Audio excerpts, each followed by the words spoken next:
Okay, students, see here on the screen you can see the second chapter we have to start now because last time we have completed with the first module and now we'll start with the market demand and supply.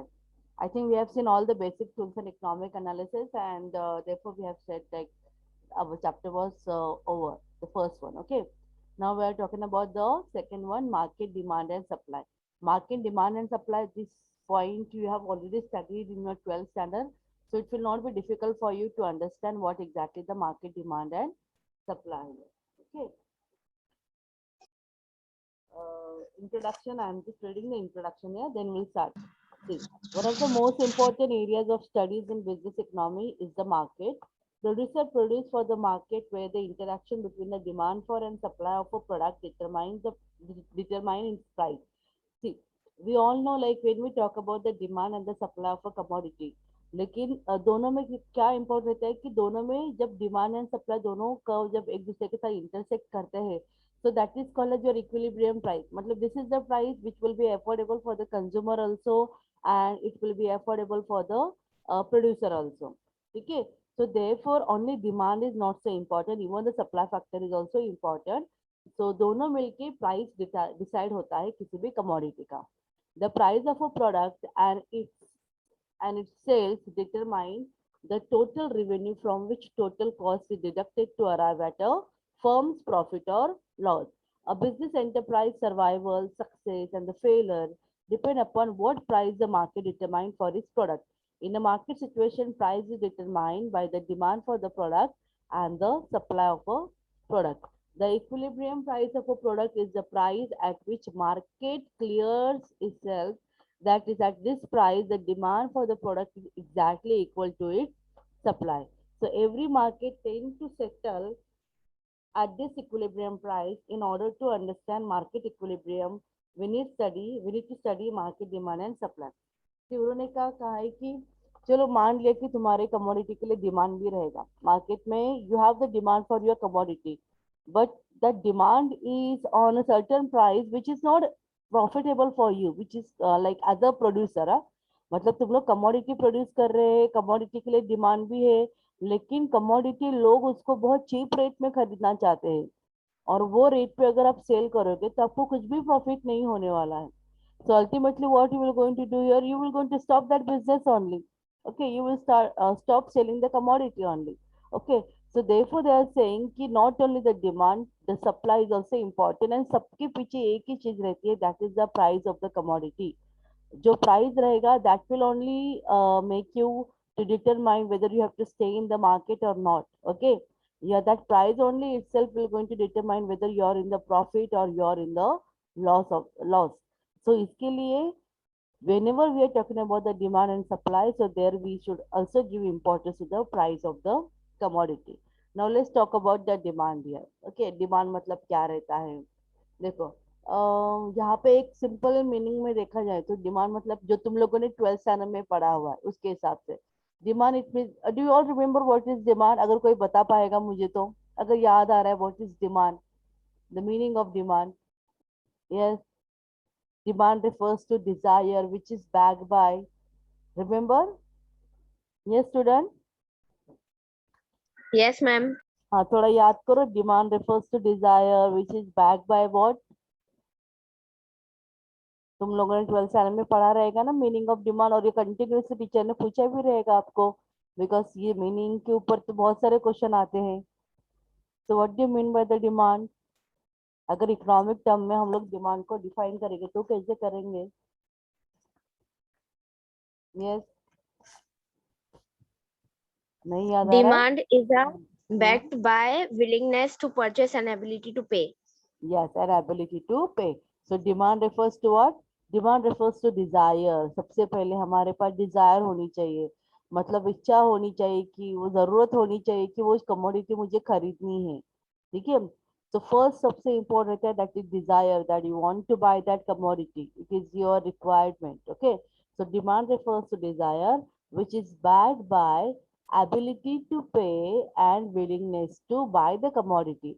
Ability to pay मतलब क्या रहता है कि ठीक है मुझे commodity पसंद है, लेकिन वैसे तो मुझे पसंद बहुत सारी चीजें आती है, सब तो मैं खरीद नहीं सकता, उतना तो पैसा मेरे पास नहीं रहेगा, इसके लिए अगर कोई चीज पसंद आती है तो उतना आपके पास एबिलिटी होना चाहिए उसको खरीदने के लिए भी, मतलब आपके पॉकेट में उतना पैसा होना जरूरी है.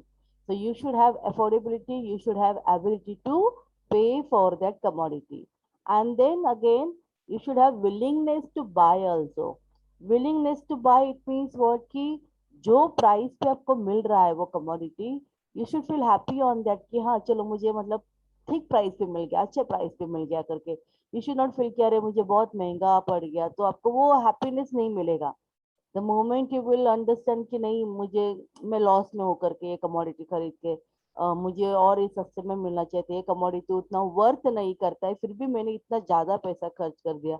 सो that way we will not going to have the willingness. Okay, तो मतलब डिमांड, अच्छा परफेक्ट डिमांड किसको कहा जाएगा कि जब एक तो हमारी डिजायर होनी चाहिए, दूसरी बात है जब हम कमोडिटी खरीदते तो उसके लिए जितना पैसा हम लोग दे रहे हैं वो उतना हमारे पास अवेलेबल होना चाहिए, और जितने पैसे में हम लोग खरीद रहे हैं तो वो वर्थ होना चाहिए उस कमोडिटी के लिए. यू शुड नॉट फील कि मैंने कुछ ज्यादा दिया वो कमोडिटी को, कमोडिटी जितना डिजर्व करती थी उससे ज्यादा दे दिया, वैसा फीलिंग नहीं आना चाहिए, वर्थ फीलिंग आना चाहिए. Okay, so that is called willingness to buy the commodity.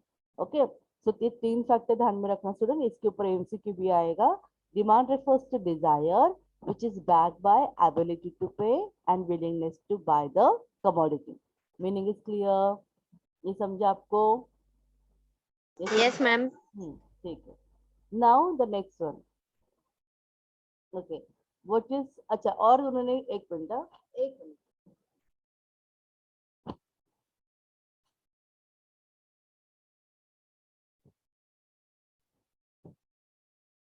Yes, then again one more thing is what कि डिमांड मतलब किस किन किन चीजों के ऊपर डिपेंड रहता है. Which are all factor that will going to affect your demand. अभी आप लोग मुझे बताओ. एक तो क्या रहता है कि पहले उन्होंने कहा है कि डिजायर होना चाहिए. डिजायर होना चाहिए मतलब वो प्राइस, वो आपको आपको मतलब चाहिए वो commodity. So that will going, आपको कब चाहिए रहेगा, आपको डिजायर कब आएगा, when that commodity will going to have taste and the preferences. Taste and the preferences मतलब जो भी वो कमोडिटी है यू रियली लाइक इट. ठीक है, मतलब आप जिन चीजों को प्रेफरेंस देते हैं वो उसी एक में आती है. So then we can say कि yes it has the taste and the preferences. Then again demand will depend upon the size of population. जितना ज्यादा पॉपुलेशन रहेगा उतना डिमांड भी ज्यादा रहता है. Then the prices of substitute and the complementary commodity. Prices of substitute and the complementary मतलब हम लोग यहाँ पे बोल सकते हैं कि जैसे फॉर एग्जांपल सब्स्टिट्यूट के लिए लेते, चलो we will take the example for substitute commodity. Okay, तो आपको पेन खरीदना है, तो पेन में एक है रेनॉल का पेन है.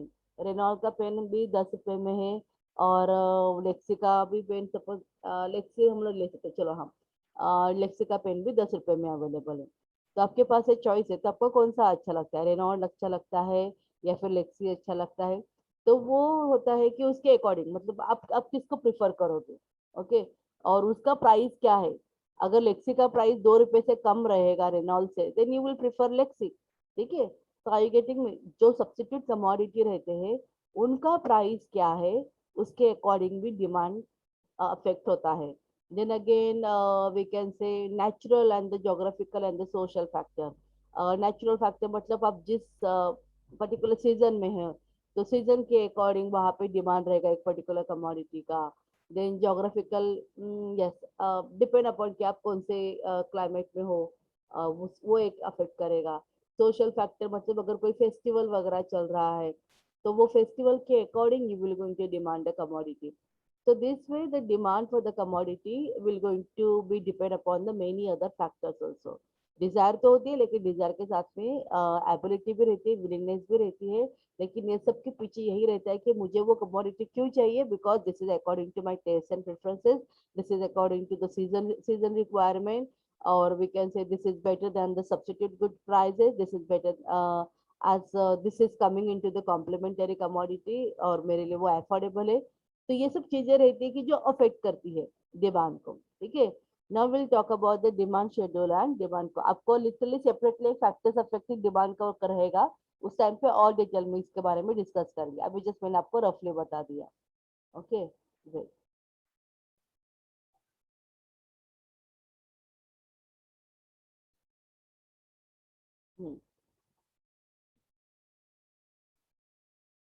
to the next one here, demand schedule and demand curve. अभी आप लोग मुझे बताओ शेड्यूल मतलब क्या रहता है, आपने पढ़ा है ना लॉ ऑफ डिमांड, तो शेड्यूल Yes, का ma'am. मीनिंग क्या है, curve you know what is curve, schedule मतलब क्या रहता है, बताओ मैम शेड्यूल का क्या, शेड्यूल में बॉक्स रहता है, हाँ बॉक्स के शेड्यूल, अंदर दिया हुआ रहता है। यस शेड्यूल मतलब क्या रहते हैं, टेबल फॉर्म में रहते हैं, ठीक है।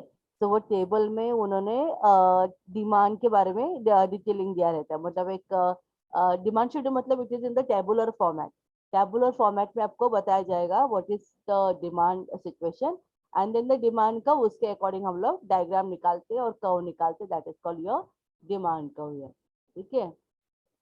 See, according to the law of demand, if we assume that all factors other than price remain constant, we can derive a price-demand relationship in a functional form. A demand function for a price can be expressed as quantity demand. See, here Q stand for Q stand for quantity, and here D stand for demand. And X मतलब क्या है कि ये X commodity के बारे में बात कर रहे हैं हम लोग. It can be anything, okay? So this is a X commodity. So quantity demand of X commodity is equal to A stand for your functional relationship, and then P stand for price, and X it means the price of X commodity. तो ये हम लोगों ने अभी basic tools of economic analysis में पढ़ा था ना, function will going to indicate what is the relationship, मतलब दोनों में क्या रिलेशनशिप है. So quantity demanded will be depend upon the price of a commodity. So here F indicate the functional relationship. Is this clear to you, student? Quantity demand function क्या है करके, इसका meaning क्या हुआ, क्वांटिटी डिमांड मतलब कोई भी quantity का जो डिमांड रहेगा वो डिपेंड रहेगा उस कमोडिटी का प्राइस कितना है उसके ऊपर. Is this clear? What is the meaning of this function? Yes और no? Yes, ma'am. Yes, ma'am. ठीक है. Now the next one here. अभी देखो मैंने आप लोगों को फंक्शन पढ़ाया था, फिर मैंने आपको क्या बोला था कि function will only going to show the relation, लेकिन जब हम लोग इक्वेशन की बात करते हैं तो इक्वेशन वहां पे इंडिकेट करता है कि whether it it has the direct relationship और इनवर्स रिलेशनशिप, मतलब उनमें उनमें पॉजिटिव रिलेशन है या फिर नेगेटिव रिलेशन है, ये हमें इक्वेशन से पता लगता है. तो this is actually equation form में उन्होंने एक्सप्रेस किया हुआ है. Okay, the above demand function in a linear form can be expressed as QD, that is quantity demanded of X commodity, is equal to A stand for quantity demanded when price is zero. तभी obviously वो positive ही रहेगा, जब price zero रहता है तो quantity demand तो लोग करेंगे ही करेंगे, isn't it? प्राइस ही नहीं वहां पे. Minus B stand for what? Correlation coefficient between quantity demand and price. देखो यहाँ पे बी क्या इंडिकेट कर रहा है कि relation between quantity demand and price. ये कौन आ गया, इसका कुछ नाम भी नहीं है. Who is that? I think you people can see ना who is entering. Yes, can you see that who is entering in the classroom? Let them enter. I want to talk to him. Wait.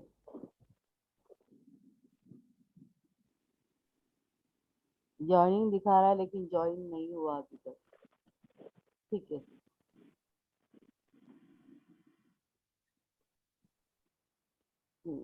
I think join but mic on नहीं. Wait. Yes, just now who entered in the classroom? Yes. Who has entered in the classroom? Tell me your name. अभी अभी जिन्होंने join किया आपका नाम बोलो बेटा. Yes.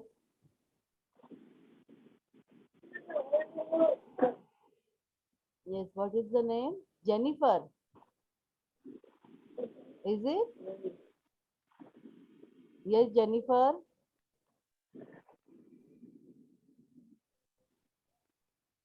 Jennifer, you can unmute yourself and you can talk to me. Yes, ma'am. हाँ Jennifer, अभी आपने जब एंटर किया ना बेटा, तो आपने ना वहाँ पे आपका नाम से नहीं एंटर किया, तो कभी भी ठीक है, अभी मैंने आपको अलाउ किया लेकिन आपको बाकी के क्लास में वैसे अलाउ नहीं करेंगे. ठीक है, तो आप हमेशा ध्यान में रखो कि जब भी नहीं एक्चुअली मैम नेटवर्क इशू है ना, तो मैं लीव हो गई थी। हाँ ओके ओके, मतलब मैं चीज आपको बता के रख रही हूँ, मतलब आपके थ्रू बाकी लोगों को भी ये इन्फॉर्मेशन जाना चाहिए कि without your name and the class other teachers will not going to allow you to enter in the classroom. Okay, तो इसके लिए जब भी आप एंटर करोगे तो आपका नाम बराबर से होना चाहिए। The reason for this thing कि कोई कोई है ना, मतलब लिंक इधर उधर सेंड कर देता है, उससे गड़बड़ हो जाता है करके, and we should maintain the decorum करके we are making certain kind of rules. Okay, तो इसके लिए आपको हमेशा ध्यान में रखना सारे लोगों को, it's not only for the Jennifer, I am just telling this thing for each and everyone. आप सब लोगों को ध्यान में रखना है कि अभी आपको रोल नंबर नहीं है करके चलेगा, लेकिन आपको हमेशा अपना class roll number and then with the name only you should enter in the classroom. अगर आपका वो नहीं रहेगा then teachers will not going to allow you to be in the classroom. Okay, सब लोग ध्यान दोगे नेक्स्ट टाइम से? यस और no? Yes, ma'am. Yes Yes, ma'am. ma'am. ठीक है, चलो हम लोग यहाँ पे बात कर रहे थे कि A be what is that indicating. तो बी क्या इंडिकेट कर रहा है? बी इज इंडिकेटिंग को relation coefficient between between quantity demand and price. तो यहाँ पे देखो बी के आगे क्या साइन आ गया? माइनस का साइन आ गया। सो माइनस का साइन आ गया मतलब ये इंडिकेट कर रहा है कि देर इज द को रिलेशन कैसा है उनका? नेगेटिव है। को रिलेशन नेगेटिव है मतलब क्या यहाँ पे कि जब डिमांड बढ़ता है तो प्राइस कम होना चाहिए, प्राइस कम होगा तो डिमांड बढ़ेगा। ठीक है, और जब डिमांड कम होगा तो मतलब इसका इंडिकेशन होगा कि प्राइस ज्यादा है। so therefore we this quantity demand and the price of the commodity they are having the negative relation, उनका नेगेटिव रिलेशन है करके that we are getting the sign here minus। ठीक है, ये हो गया इक्वेशन का। लेकिन आपको बोला आपको एग्जाम में इक्वेशन नहीं आने वाला है, आपको बस एग्जाम में अगर एमसीक्यू के लिए पढ़ना है so you need to study the function. Function में quantity demand equal to F then into bracket P करके ध्यान में रखो। ठीक है, ये हो गया आपका इक्वेशन के बारे में। और ये जो फॉर्मूला है ना डिमांड इक्वेशन, जैसे कि quantity demand equal to 100 minus 10 P, तो ये क्या है? ये जब आपको केस स्टडी करके आता है, केस स्टडी आप लोगों को अभी नहीं रहेगा। अगर सपोज नवंबर में exam I mean college start हो जाते हैं and at that time if they are asking कि लाइक थियोरेटिकल पेपर रहेगा, तो उस टाइम पे आपको केस स्टडी आ सकता है। तो तभी मैं आपको पढ़ा दूंगी कि केस स्टडी में कैसे कैसे क्वेश्चन किस फॉर्म में आते हैं और कैसे सॉल्व करने करके। ठीक है, तो यहाँ पे अभी तो हम लोग मैं जस्ट हम लोग को एक रफली बता देती हूँ कि क्या है करके। देखो as per this equation quantity demand is equal to 100 minus 10p, तो इसके अकॉर्डिंग हम लोगों को यहाँ पे अगर निकालना है मतलब आंसर निकालना है तो कैसे रहता है कि प्राइस पर यूनिट का रहने दो, हम लोग देते हैं प्राइस पर यूनिट सपोज 1 है, प्राइस पर यूनिट इज 1, तो फिर क्वांटिटी डिमांड कितना रहेगा? देखो यहाँ पे 100 का 100 रहेगा माइनस 10 का 10 रहेगा, लेकिन जहाँ पे प्राइस लिखा हुआ है आपको प्राइस पे 1 लिखना है। सो 10 into 1, 10 into 1 answer will be 10।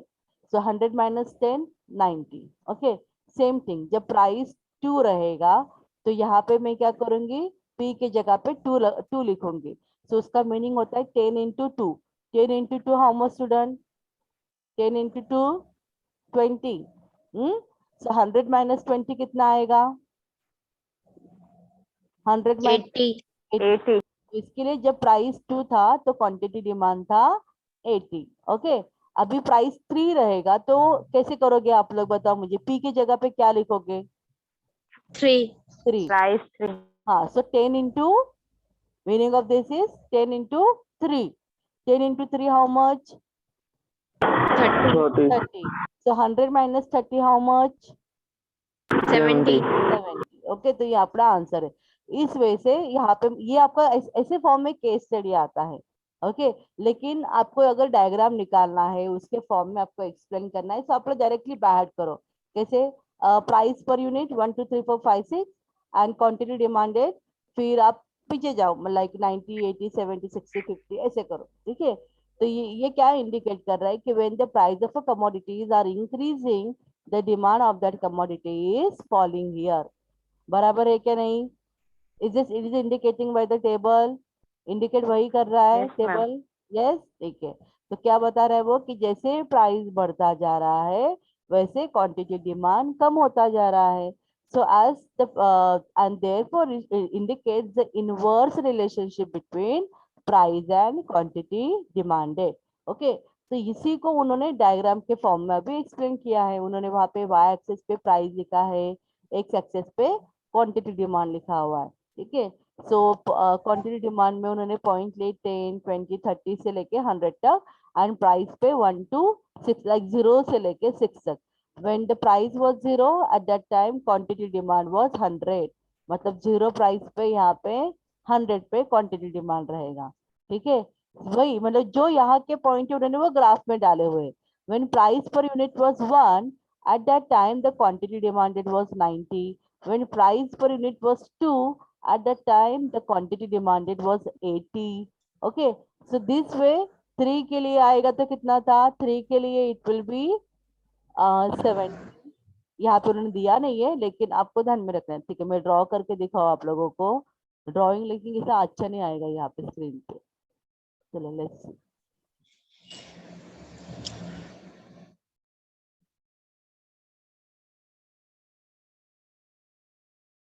देखो, when it was 3 at that time the quantity demanded was 70. Okay, 4 पे कितना है स्टूडेंट? 4 पे 60. 60. Yes, when the price was 4 that time quantity demand was 60. Okay, और जब price was 5 so it was 50. When price was 6 so it was 40.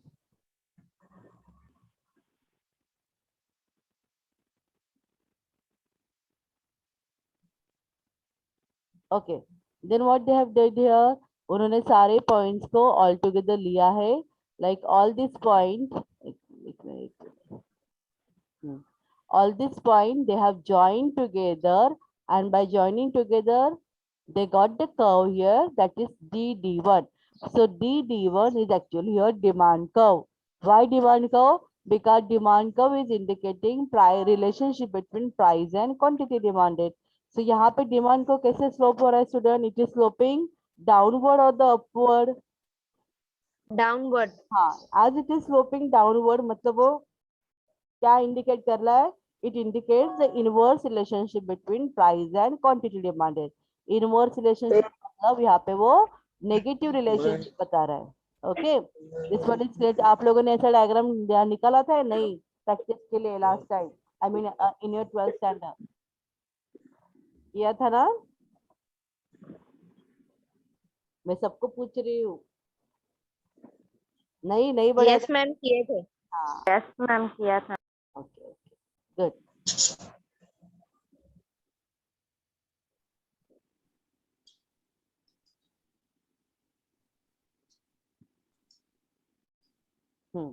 See now the next one here, individual and market demand. What is individual demand and market demand? See individual demand मतलब जब हम लोग किसी एक commodity के बारे में बात करते हैं या फिर एक इंडिविजुअल के बारे में बात करते हैं और उनके डिमांड के बारे में बात करते हैं, so that is called as your individual demand. और मार्केट डिमांड कहाँ पे किसको कहा जाता है? कि जब सारे कंज्यूमर का मिला के हम लोग सारे कंज्यूमर को क्या चाहिए, उनके अकॉर्डिंग क्या डिमांड है, वो किस कमोडिटी को प्रेफर करते हैं, क्या प्राइस पे. So when we will take all together all the consumers demand, so that will be called as your market demand here. So this is what the difference between individual and market demand. ध्यान में रखो student. Individual demand मतलब जैसे कि तुम लोग हो, तुम अकेले हो. जैसे इफ आई हैव टू से द रवि, ठीक है, रवि हलवाई, तो रवि का अकेले का डिमांड क्या है? तो उसको मैं कहूंगी इंडिविजुअल डिमांड. लेकिन पूरे एफ आई बीबीए क्लास को क्या पसंद है, उनका क्या किस कमोडिटी के ऊपर ज्यादा प्रेफरेंस है, और उनको जब मैं ऑल टुगेदर कैलकुलेट करूंगी, so that will be called as your market demand. ठीक है, ये डिफरेंस होता है individual demand and market demand में. Next year changes in demand. Demand क्यों चेंज होता है? कि डिमांड में मूवमेंट अलोंग द डिमांड को क्यों आता है? When the price of a product changes without no change in the other determinants of demand, it can be shown by the movement on the same demand curve. Movement and shift in detail we will going to see it in the next lecture. Next lecture मतलब next chapter में है. इसका पूरा diagram के साथ उन्होंने दिया हुआ है मूवमेंट का. शिफ्ट का आई थिंक उन्होंने दिया अभी, तो हम लोग शिफ्ट कर लेते हैं अभी. देखो, शिफ्ट इन द डिमांड को. डिमांड को क्यों शिफ्ट होता है? डिमांड को क्यों शिफ्ट होता है? The demand curve will shift upward or downward when there is a change in the non-price determinants of demand. For example, if consumers' income increases, then there will be an increase in the demand at the same price and the demand curve will shift upward. On the other hand, for example, there is a there is a fall in the consumer income, there will be decrease in the demand at the same price and the demand curve will shift downward. Similarly, other non-price factor can cause shift in the demand को. देखो उन्होंने एक diagram के form में यहाँ पे बताया हुआ है. उन्होंने क्या बताया कि शिफ्ट कब होता है.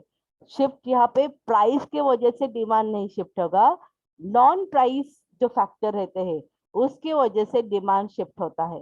ठीक है. अभी नॉन प्राइस फैक्टर में क्या क्या आता है. नॉन प्राइस फैक्टर में तुम्हारा इनकम आएगा, then again the prices of substitute good and the complementary good आएगा.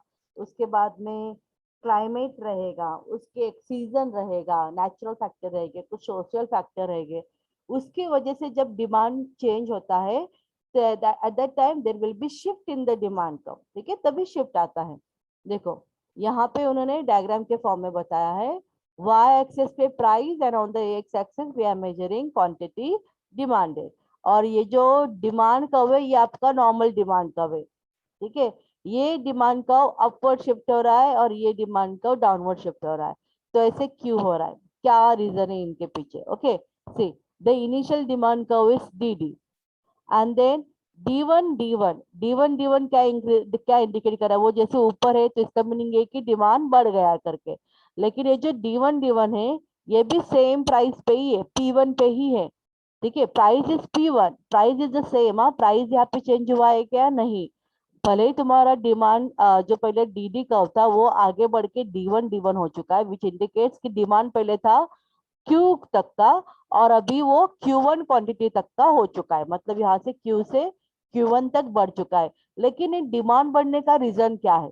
प्राइस तो वैसा ही है और जनरली हम लोग क्या देखते हैं कि जब प्राइस में चेंजेस होते हैं तो डिमांड में चेंजेस होता है. But here price is same but why still demand is increases, because we can assume there could be the increase in the income of the people. ठीक है, लोगों के इनकम इंक्रीज या फिर जो इंडिविजुअल रहेगा उसका इनकम बढ़ चुका है करके वो ज्यादा वो कमोडिटी को ज्यादा खरीद सकता है सेम प्राइस पे. Okay, so this could be the reason. मतलब इनकम बढ़ गया करके डिमांड बढ़ गया.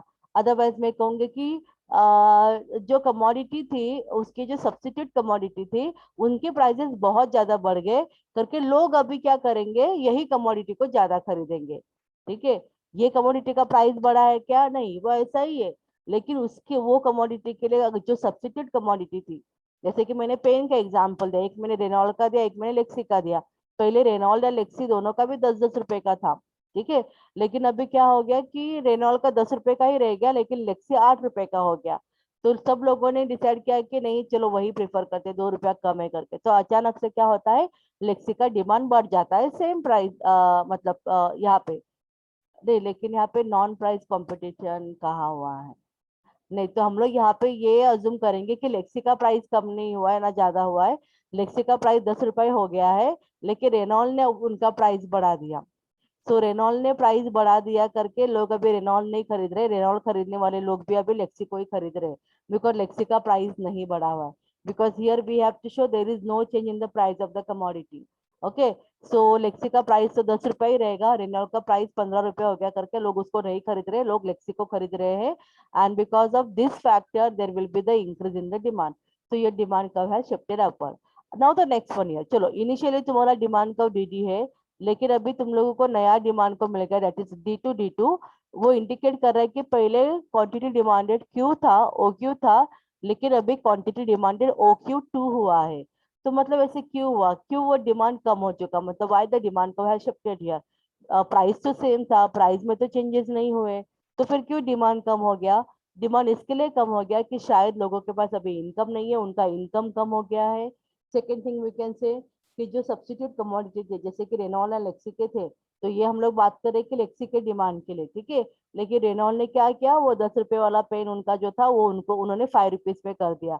लेकिन लेक्सी ने तो अपना प्राइस ही नहीं चेंज किया. तो लेक्सी ने प्राइस नहीं चेंज किया करके लोगों ने क्या किया, लेक्सी खरीदना बंद कर दिया और लोगों ने रेनॉल्ड खरीदना स्टार्ट किया. तो इसके लिए लेक्सी का डिमांड कम हो चुका है यार. So what is that indicating? When there will be shift in the demand, को ध्यान में रखो, shift in the demand को कब आता है? जब प्राइस में चेंजेस नहीं होता है और बाकी फैक्टर्स में चेंज होता है, that affecting the demand. Because of this situation there will be shift in the demand curve. और जब हम लोग मूवमेंट की बात करती है, movement along the demand curve, तो मूवमेंट की जब बात करेंगे तो वहां पे आपको बताना है कि because of the changes in the price demand curve is moving along it's, ठीक है, मतलब उनके ऊपर ही वो चेंज होता रहता है. तो मूवमेंट में प्राइस का इंपॉर्टेंट रहेगा और शिफ्ट में नॉन प्राइस फैक्टर्स का आप इंपॉर्टेंस हो जाए. Are you getting the difference student? देखो मूवमेंट में ये जो मैंने आपको कब बताया था ना कि देखो जब प्राइस 5 था तब डिमांड था 50, प्राइस जब 2 हो गया तो डिमांड हो गया 80, प्राइस जब 1 हो गया तो डिमांड हो गया 90. मतलब यहाँ पे पॉइंट्स में चेंज होगा, पहले ये पॉइंट था, उसके बाद में ये पॉइंट आया, देन उसके बाद में ये वाला पॉइंट आया. तो what is that indicating here? It is movement along the demand curve. And why that movement has happened? This is because of the changes in the price of that commodity.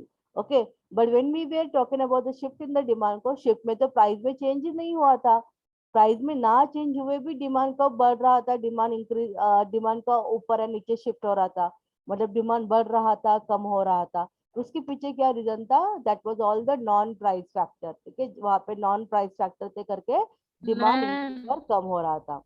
Are you getting me student? समझ में आ रहा है नहीं? Yes. बताओ, जब मैं movement की बात करूंगी, मूवमेंट में price of the commodity change होगा या नहीं होगा? Yes. Kusum do one thing, Kusum screenshot लेके रखो, अटेंडेंस का, लेक्चर खत्म हो रहा है. ठीक है, जब हम लोग मूवमेंट की बात करते हैं. नोट्स का क्या फर्स्ट ले सकता? हाँ यस बोलो. Okay, नोट्स का lecture में get over. You don't need to rejoin. Supply हम लोग next chapter, next lecture में continue करेंगे. कुसुम तब स्क्रीनशॉट निकालो पार्टिसिपेंट का और मुझे सेंड करो. अच्छा, अभी आप लोग सुनो, जब मैं मूवमेंट की बात करती हूँ तो मूवमेंट में क्या होता है?